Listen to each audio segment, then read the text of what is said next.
Buenos días, buenas tardes o buenas noches, de acuerdo a la hora que estén observando este video.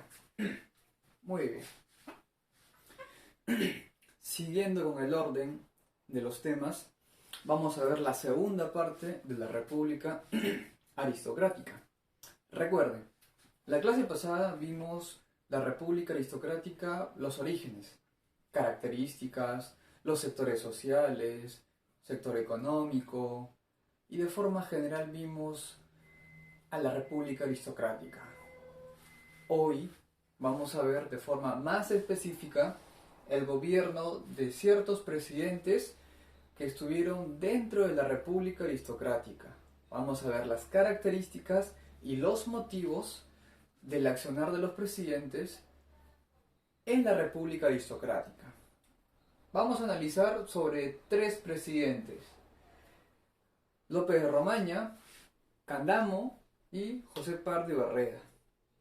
Y al final vamos a analizar un poco la gestión de cada uno de ellos. Comencemos. Eduardo López de Romaña gobernó entre los años de 1899 hasta 1903. ¿Cómo llegó al poder? ¿Cómo llegó a ser presidente del Perú? Tuvo apoyo de 2 partidos políticos, el Partido Civilista o Partido Civil y el Partido Democrático o también llamado Partido de la Coalición Nacional. Estos 2 partidos políticos, el Civil y la Coalición Nacional, hicieron de que pueda llegar a la presidencia del Perú. Hasta ahí, bonito. 2 partidos se unen por un interés común para apoyar a un candidato a la presidencia del Perú.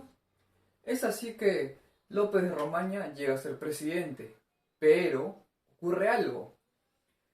Resulta que la coalición nacional o partido democrático o demócrata, que había ayudado a López de Romaña a ser presidente, poco a poco se va a deslindar. No por el Partido Democrático, sino que López de Romaña se va a deslindar de la coalición nacional y le va a dar más apoyo al Partido Civil.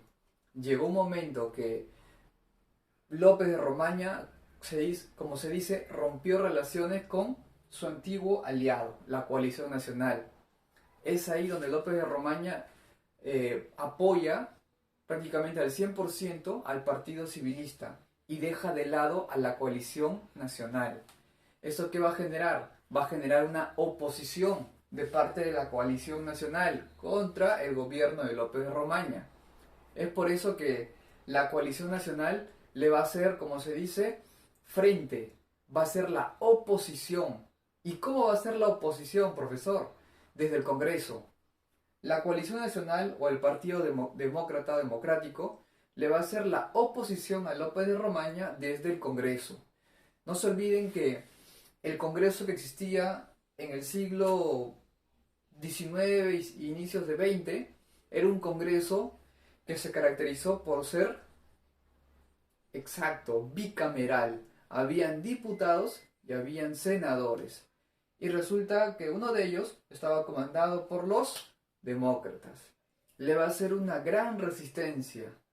O sea, va a tratar de molestar o de poner obstáculos el Congreso con el poder, contra el poder ejecutivo, que vendría a representar López de Romaña. Ese va a ser el problema que se va a generar por romper relaciones con su antiguo aliado, los demócratas. Obras y hechos del presidente López de Romaña. En 1899, López de Romaña va a mandar a crear la Sociedad Nacional de Recaudación de Impuestos. Profesor, ¿qué cosa es todo eso? En pocas palabras, llevándolo al contexto actual del Perú, siglo XXI, Perú, esto vendría a ser el equivalente a la SUNAT, la Superintendencia Nacional de Administración Tributaria. Vendría a ser el equivalente, casi lo mismo, solo que tenía otro nombre. Se encargaba de recaudar impuestos de todo tipo de empresas y negocios, ¿ok? Los famosos impuestos que todas las empresas pagan al Estado. ¿Qué más se creó en el gobierno de López de Romaña? Se va a crear la Compañía Salinera del Perú. Me van a preguntar, profesor, ¿Y para qué se crea la Compañía Salinera del Perú? Claro, va a extraer sal, pero ¿cuál es el motivo? Resulta que eh, se va a crear un impuesto llamado el impuesto al estanco de la sal. Y profesor, ¿para qué sirve eso? ¿Por qué se crea? La idea era que con el impuesto del estanco de la sal se iba a recaudar dinero para tratar de comprar, tratar de apoyar a Tacna y Arica. Ese era el objetivo del impuesto del estanco de la sal, poder financiar ¿cómo se dice? La vuelta de Tacna y Arica al Perú. O sea, pensaban comprar Tacna y Arica, pagar a los chilenos para que los chilenos le den el pase y regrese Arica y Tacna al Perú. Para eso se crea la compañía salinera y con este impuesto del estanco de la sal. En 1901 se va a crear el Código de la Minería. ¿Para qué sirve eso, profesor? ¿Para qué sirve el Código de la Minería? Fácil. Sirve para descontar, o sea, bajarle los impuestos a quienes, a las grandes mineras internacionales sobre todo, mineras extranjeras, le iban a bajar la carga fiscal, o sea, iban a pagar menos impuestos las grandes mineras extranjeras. De eso trata el Código de Minería, para eso se crea. En 1902 se va a crear el Código del Agua. El Código del Agua. Profesor, ¿y para qué sirve el Código del Agua? El Código del Agua sirve para, por ejemplo, si yo poseo grandes tierras, ¿qué voy a necesitar? A ver por ahí. Muy bien. Si yo poseo grandes tierras, grandes hectáreas de terreno, voy a necesitar más agua. Y si yo poseo pocas tierras, ¿qué voy a necesitar? Menos agua. Por lo tanto, el código del agua te quiere decir tú que eres un hacendado, un terrateniente, una persona que tiene muchas tierras, tú tienes el derecho a extraer más agua. Y la pequeña chacra, el pequeño empresario que tiene tierras muy pequeñitas, tiene que consumir menos agua. Por lo tanto, los grandes terratenientes hacendados prácticamente se creían dueños de los ríos, porque como ellos tenían grandes tierras, necesitaban más agua. Eso generó cierto malestar y cierta desigualdad, porque los grandes hacendados extraían más agua y los hacendados pequeños eran los perjudicados. Se va a crear los límites que van a demarcar Loreto, la región Loreto, y también se va a crear la región San Martín, ubicada en la región amazónica, en la Amazonía peruana. Algo más respecto a minería, muy importante respecto a la minería. Ustedes saben, por la clase pasada, que una de las actividades económicas más importantes del Perú fue la minería. ¿Qué extraían? Todo tipo de minerales, plomo, vanadio, zinc, cobre, pero de todas, la que más se extraía y en grandes cantidades era el cobre. Es por eso que en Cerro de Pasco, en la región Pasco, hay una gran minera que se va a llamar la Cerro de Pasco Mining Company. Esta empresa extranjera de capitales estadounidenses va a extraer cobre en grandes cantidades y va a aprovechar el apoyo del gobierno de López de Romaña para poder extraer todo lo que pueda. Claro, va a dejar sus impuestos, pero lo que él va a pagar va a ser mínimo a lo que él va a ganar. Todo esto respecto a obras y hechos a nivel económico. Ahora, a nivel externo, ¿qué pasaba? En 1902 se firma el Tratado Osma-Villazón. En este tratado es simplemente para dejar las cosas claras, para demarcar los límites fronterizos entre Perú y Bolivia. Pero cuando se firma este tratado Osma-Villazón, como que Bolivia no estaba tan conforme. Entonces, ¿qué pasó? Tuvimos que acudir a un arbitraje internacional, o sea, un país de América que sea el país neutral, el que le dé la razón a Bolivia, a Perú, pero una solución intermedia. Ese mediador fue Argentina. Argentina actuó como un árbitro y luego Argentina en 1909 va a emitir el fallo. ¿Qué es emitir el fallo? O sea, es dar una respuesta contundente a favor de uno u otro país. El fallo de Argentina en ese tratado, Osma Villazón, fue a favor del Perú. Por lo tanto, Bolivia, como se dice, no se quedó contenta. Bolivia se quedó con cierta desazón. Otro aspecto, otro hecho a nivel externo es la chilenización. Me van a preguntar, profesor, chilenización. ¿Qué es la chilenización? La chilenización es simplemente la discriminación, hacer que pierdan su cultura los peruanos. Resulta que Tacna y Arica habían peruanos. Bueno, eran parte de Chile, Tacna y Arica, pero los chilenos querían, como se dice, arrasar con todo resto o rezago de lo autóctono. No se olviden que los que vivían en Arica y en Tacna eran peruanos, pero había pasado a manos de Chile tras la guerra del Pacífico. O sea, los chilenos querían que se borren de la mente los peruanos que vivían en Arica y Tacna la idea de su país, o sea, Perú. Es por eso que los chilenos molestaban constantemente a los peruanos que vivían en Arica y Tacna. Tanto así llegó a ser esta molestia, este hostigamiento hacia la población peruana en Arica y Tacna, que prohibieron ciertas cosas. Por ejemplo, se prohibió que los profesores enseñaran en las escuelas primarias en Arica y Tacna. Los profesores fueron despedidos de las escuelas. ¿Para qué? ¿Con qué motivo? Una vez que despiden a los profesores y cierran escuelas peruanas en Tacna y Arica, los peruanos que vivían en estas regiones iban a tener que ir obligatoriamente a escuelas chilenas. Es más, se prohibió que cada 28 de julio de todos los años se alce la bandera y se cante el himno nacional. Se prohibió. Los chilenos no querían que los peruanos que vivían en estas regiones canten su himno. Y también se prohibió la reunión. Se prohibió que se creen reuniones. Eso estaba prohibido. O sea, en pocas palabras, los chilenos hostigaban a más no poder a los peruanos que vivían en Arica y Tacna. Por lo tanto, López de Romaña, ¿qué es lo que va a hacer? Va a romper relaciones diplomáticas con Chile. Pero esto se va a arreglar unos años después.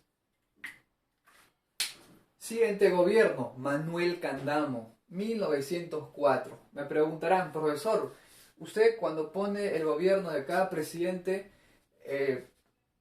hay fecha, varía, de tal año a tal año. Comenzó su gobierno y acabó su gobierno. En todos. ¿Y por qué Manuel Candamo solo aparece un año? Resulta que Manuel Candamo solo gobernó el Perú por unos meses, porque va a fallecer. Manuel Candamo, para que llegue al poder, para que sea presidente del Perú, tuvo también apoyo del Partido Civil y del Partido Constitucional. Tuvo apoyo de estos dos partidos políticos. Una vez elegido presidente, va a tener que marcharse a Arequipa. ¿Por qué? Acá viene la explicación de por qué gobernó tan poco. Resulta que unos meses después de ser presidente del Perú de forma democrática, Manuel Candamo tenía ciertos problemas. Tenía molestias a la altura del pecho, se sentía cansado, se agitaba mucho, y es por eso que va a un médico.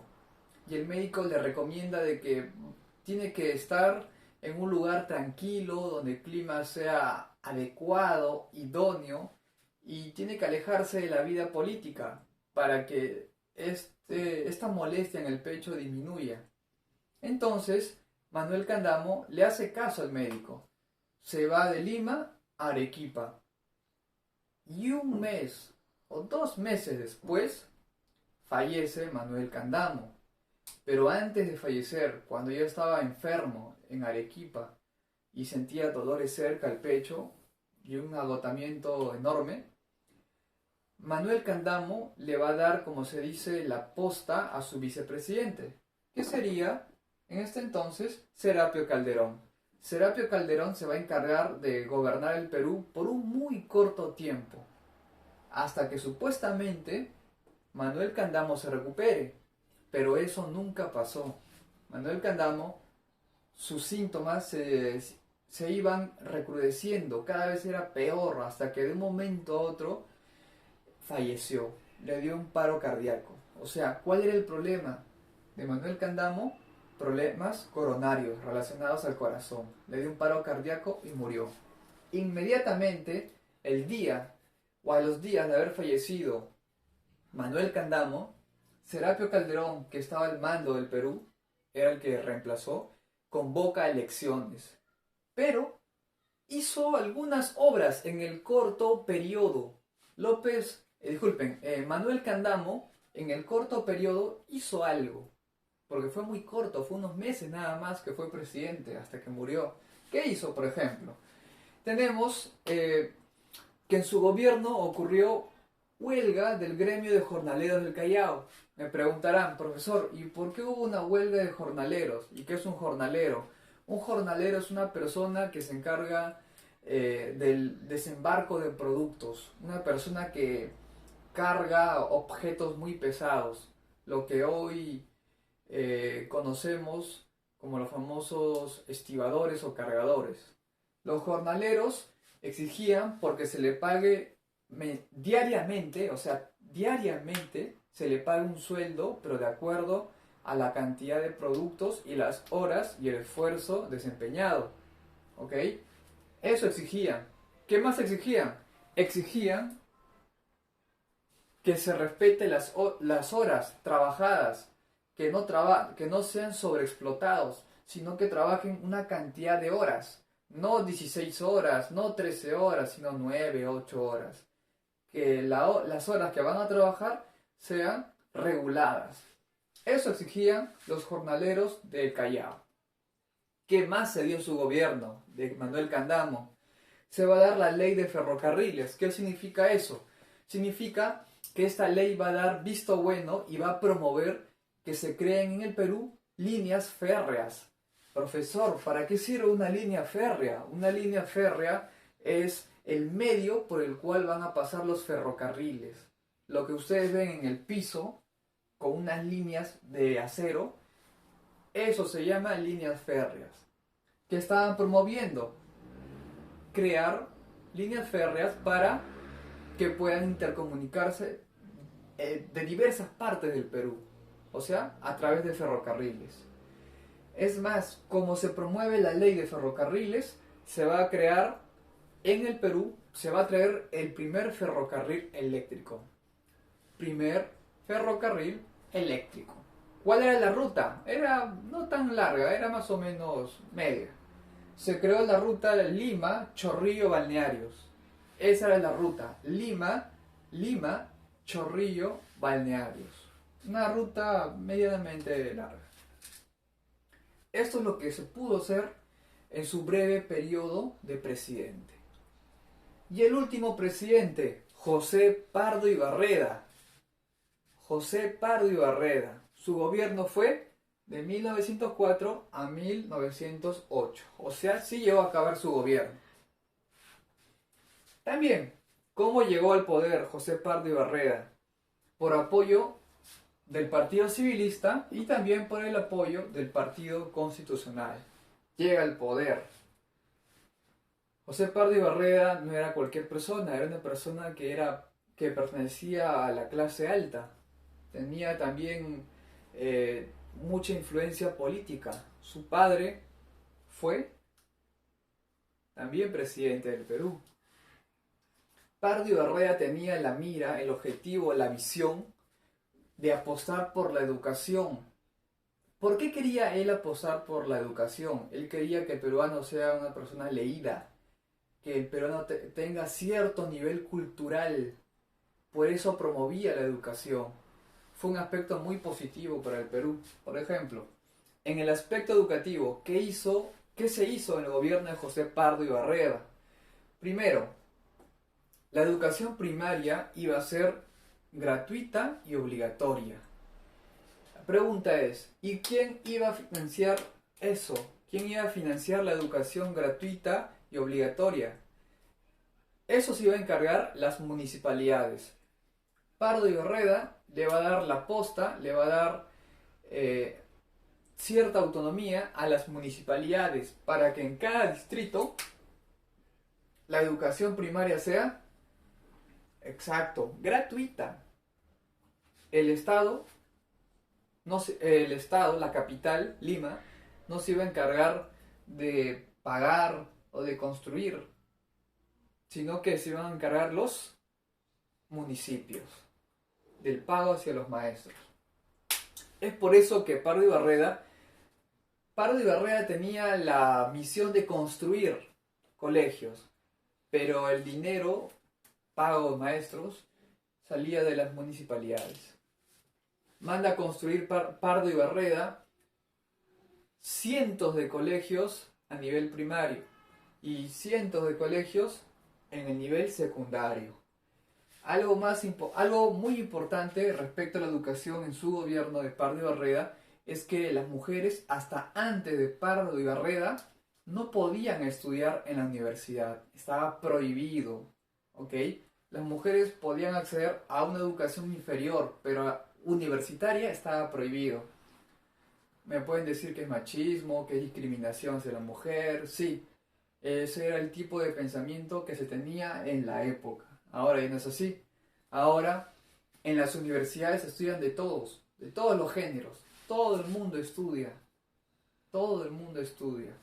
Pero Pardo y Barreda dio un gran paso, un gran salto al permitir que las mujeres puedan estudiar también en las universidades públicas. ¿Ok? Un gran paso. Otro gran paso a nivel educativo es que se creó la Escuela Nacional de Bellas Artes a nivel educativo. Algo muy importante para desarrollar esta vena artística. Se creó también la Escuela de Varones. La Escuela de Varones. Esta Escuela de Varones tenía como objetivo capacitar e enseñar a los profesores. O sea, los futuros profesores que enseñaban en estas escuelas, sea primaria o secundaria, salían de la escuela normal de varones. De ahí salían los profesores para que puedan enseñar en los distintos niveles. Esto se da a nivel educativo, a nivel de defensa nacional. Se crea, bueno, no se crea, sino que se contrata a la campaña militar de Francia. Esta campaña, este grupo de soldados franceses van a venir al Perú, claro, con un pago. José Pardo y Barreda va a pagar a los militares franceses para que vengan a la Escuela Nacional de Chorrillos y a la Escuela Mayor de Guerra para que enseñen las tácticas de guerra, las estrategias, hasta cómo utilizar las armas. ¿Ok? Algo muy importante es eso, capacitar a los soldados en el arte de la guerra, en la manipulación y las estrategias de guerra. Algo muy bueno a nivel defensa. Algo muy importante también respecto a este factor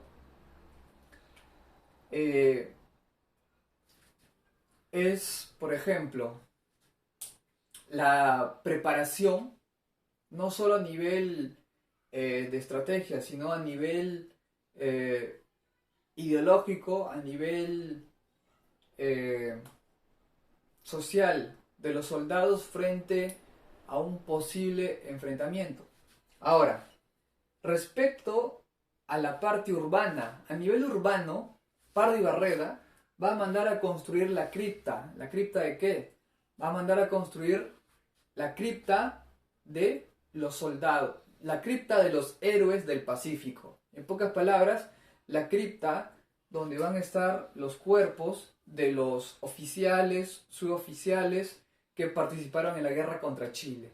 como por ejemplo Miguel Grau, Francisco Bolognesi, entre otros. ¿Ok? ¿Qué más se va a crear a nivel urbano? A nivel urbano se va a crear la famosa Plaza Bolognesi. Y en el centro va a estar este héroe llamado Francisco Bolognesi. Va a mandar a construir se puede decir, el monumento de Francisco Bolognesi. Esto es a nivel urbano. Ahora, respecto al nivel social, ¿qué va a pasar en el Perú? Algo muy bueno, muy positivo para el Perú, para los trabajadores, va a ser el proyecto Manzanilla. Profesor, ¿y de qué trata el proyecto Manzanilla? El proyecto Manzanilla trata de legislar, darle un valor, ¿ok? Crear una ley para que autorice y proteja a los trabajadores. O sea, para que solo trabajen 8 horas al día y todas las empresas reconozcan esto. Porque si el presidente solo lo habla y no lo convierte en ley, entonces no pasa nada. Con este proyecto Manzanilla se va a convertir en una ley, en un proyecto para que los trabajadores ya no sean explotados por tantas horas, sino que puedan trabajar por 8 horas y de cierta forma va a defender los derechos laborales. Un proyecto muy bueno. También va a surgir la Federación de Panaderos del Perú, llamado Estrella del Sur. O sea, los panaderos se van a reunir y van a fundar una federación de puros panaderos. Fue la primera federación en el Perú. Bueno, espero haya sido clara la explicación, hayan entendido las obras, los hechos, lo positivo y lo negativo de cada presidente, porque como ustedes saben, ningún presidente ha sido perfecto. Hablo desde San Martín, Don José de San Martín, hasta el actual presidente. Todos los gobiernos han tenido, como se dice, pros y contras, aspectos positivos y negativos. Aquí podemos ver una gran parte de aspectos positivos y también algunas partes negativas. Pero lo que importa es lo que dejaron positivamente para los peruanos. Las obras que tuvieron un buen fin. Eso sería todo por hoy. Nos vemos en una siguiente clase. Chao.